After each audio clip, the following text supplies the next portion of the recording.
Long ago, in a very olden time, there lived a powerful king. Some of his ideas were progressive, but others caused people to suffer.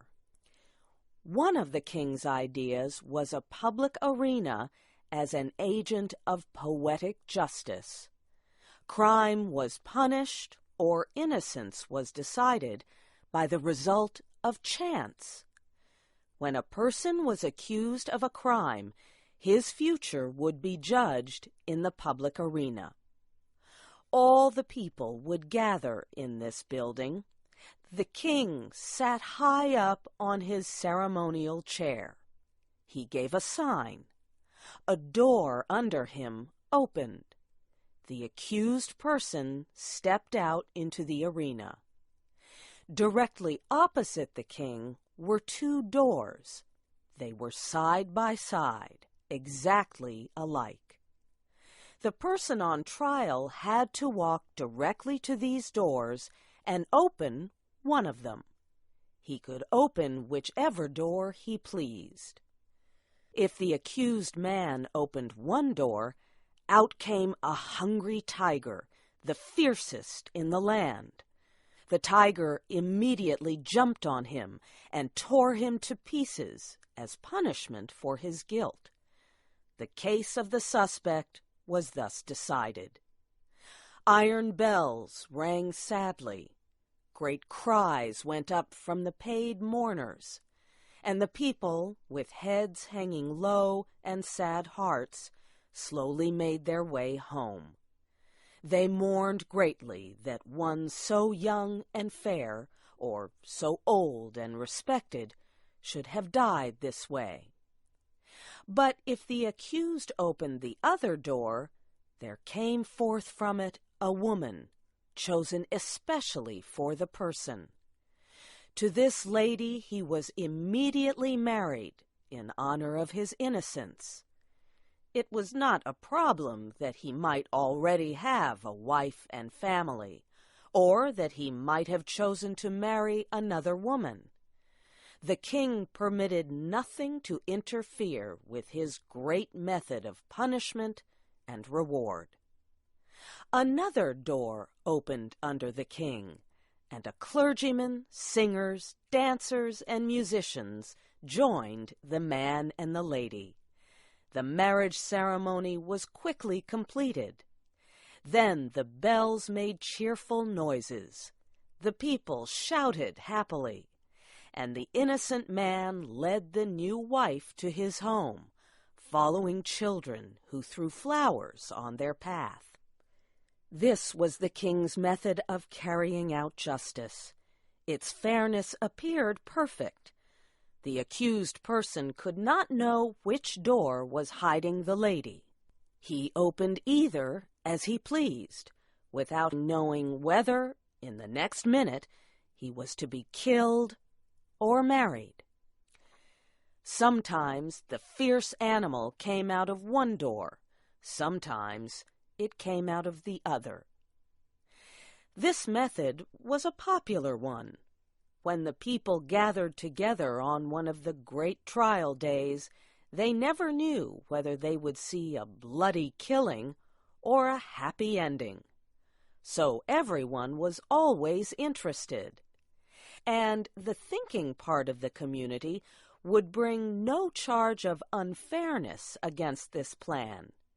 Did not the accused person have the whole matter in his own hands?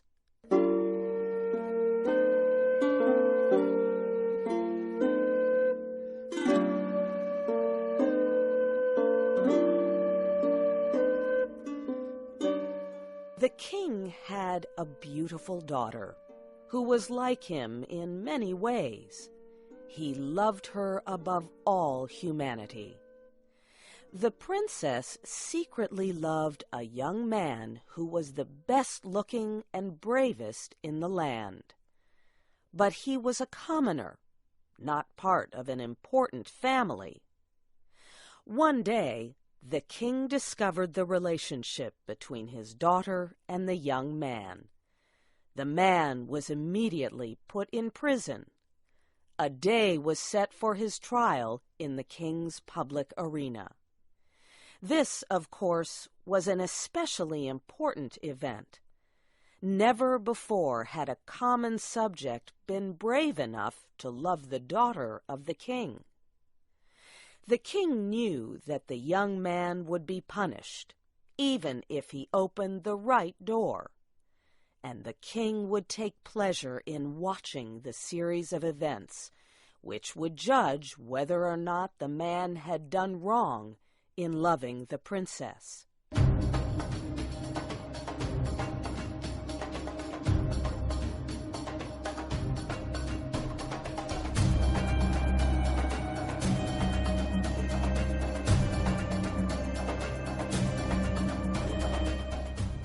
The day of the trial arrived.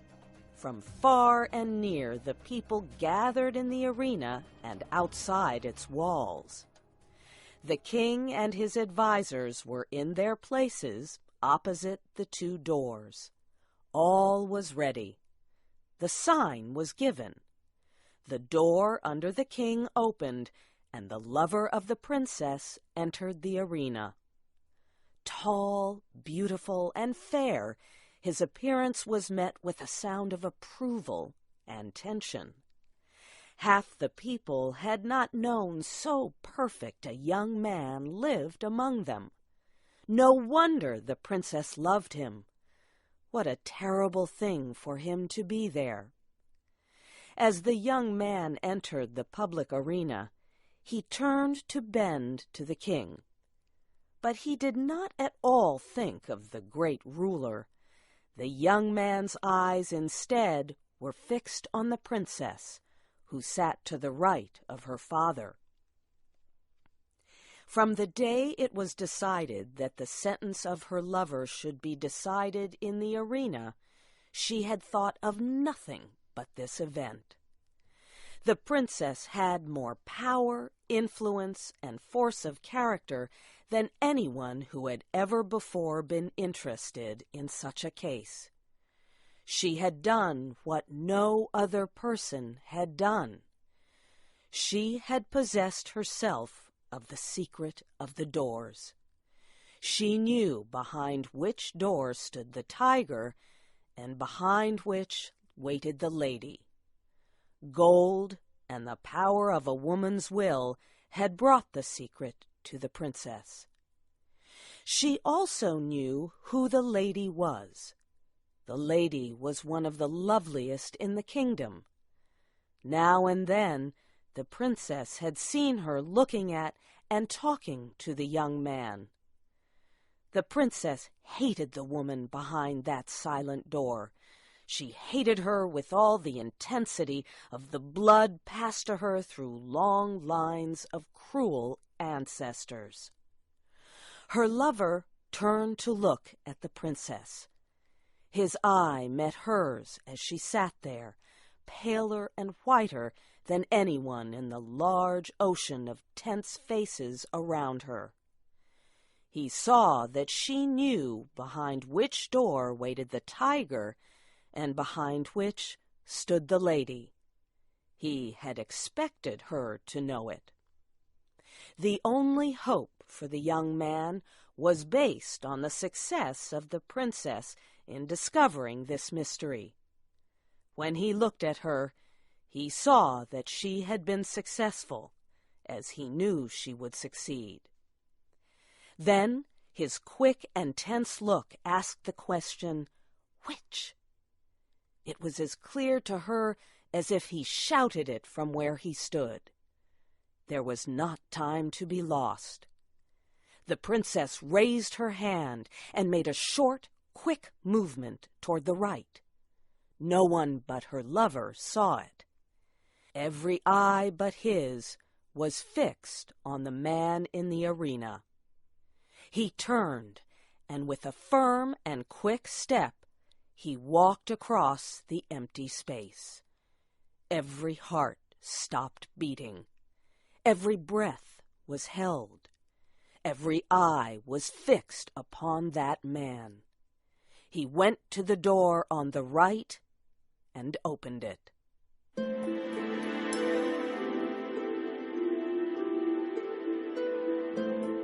Now, the point of the story is this. Did the tiger come out of that door, or did the lady? The more we think about this question, the harder it is to answer. It involves a study of the human heart. Think of it not as if the decision of the question depended upon yourself, but as if it depended upon that hot-blooded princess, her soul at a white heat under the fires of sadness and jealousy. She had lost him, but who should have him? How often in her waking hours and in her dreams had she started in wild terror and covered her face with her hands? She thought of her lover opening the door on the other side of which waited the sharp teeth of the tiger.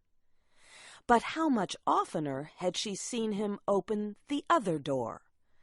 How she had ground her teeth and torn her hair when she had seen his happy face as he opened the door of the lady. How her soul had burned in pain when she had seen him run to meet that woman with her look of victory. When she had seen the two of them get married, and when she had seen them walk away together upon their path of flowers, followed by the happy shouts of the crowd, in which her one sad cry was lost. Would it not be better for him to die quickly and go to wait for her in that blessed place of the future? And yet, that tiger, those cries, that blood! Her decision had been shown quickly, but it had been made after days and nights of thought. She had known she would be asked, and she had decided what she would answer, and she had moved her hand to the right. The question of her decision is one not to be lightly considered, and it is not for me to set myself up as the one person able to answer it. And so I leave it with all of you. Which came out of the open door, the lady or the tiger?